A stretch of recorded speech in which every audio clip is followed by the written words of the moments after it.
अस्सलाम वालेकुम रहमतुल्लाहि व बरकातुहू। कैसे हैं आप? अल्लाह के फजल से ठीक होंगे, खैरियत से होंगे। ये एक लड़की शाजिया की कहानी है, इसे जरूर सुनिएगा।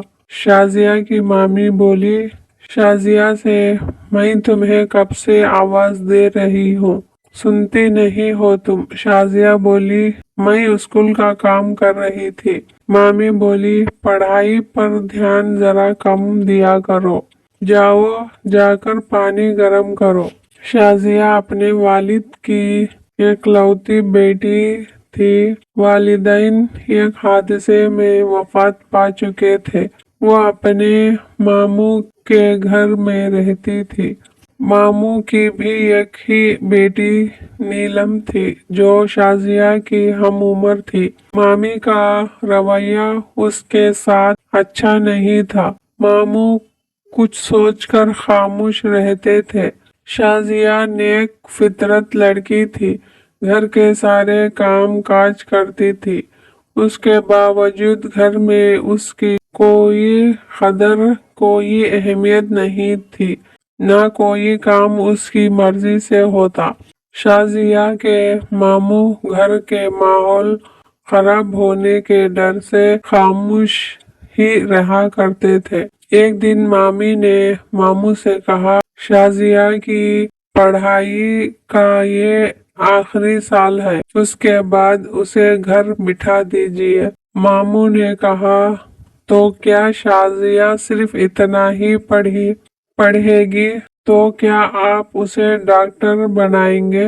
पढ़ाई में बहुत पैसे लगते हैं, मामी ने कहा। शाजिया दरवाजे के पीछे से ये सब सुन रही थी।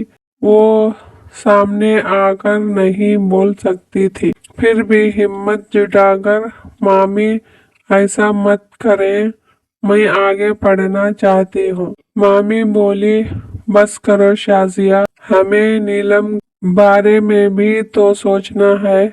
आज शाजिया को अपने वालिदैन शिद्दत से याद आ रहे थे। वो रोते रोते सो गई। सुबह को इम्तिहान देने के बाद वो घर में मुकम्मिल तौर पर नौकरानी बन चुकी थी। शाजिया ने हिम्मत की और मामू की हिमायत से सिलाई का काम सीखना शुरू किया।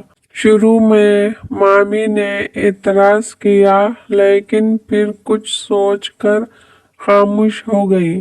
शाजिया सिलाई सीख रही थी, जबकि नीलम आगे तालीम हासिल कर रही थी। शाजिया ने मोहल्ले के कपड़े भी सीने शुरू कर दिए।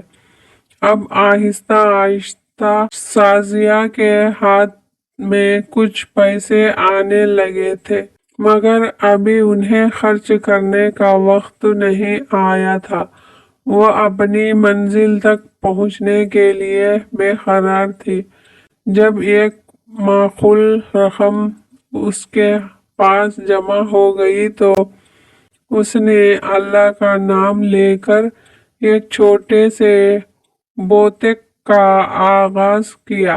कुछ अंदेशे भी थे, लेकिन रफ्ता रफ्ता काम चल निकला। वक्त बड़ी तेजी से गुजरता रहा। अब शाजिया ने एक शानदार इलाके में बोतेक मुंतकिल कर लिया था, जहां लोगों की आमद काफी बढ़ चुकी थी। अब वो एक बड़े कारोबार की मालिक थी और उसकी सेहत बहुत अच्छी हो गई थी। इस दौरान उसने अपना तालीमी सिलसिला भी कायम रखा था। मामू के घराने से भी उसके मुताल्लुक अच्छे हो गए थे। वो मामू के एहसान का बदला उतारने के काबिल हो चुकी थी। माली तौर पर मुस्तकिम होने के बाद उसने अपनी जैसी दूसरी लड़कियों की मदद का फैसला किया। अब भी कभी कभी वो अपने माजी याद करके कांप उठती है।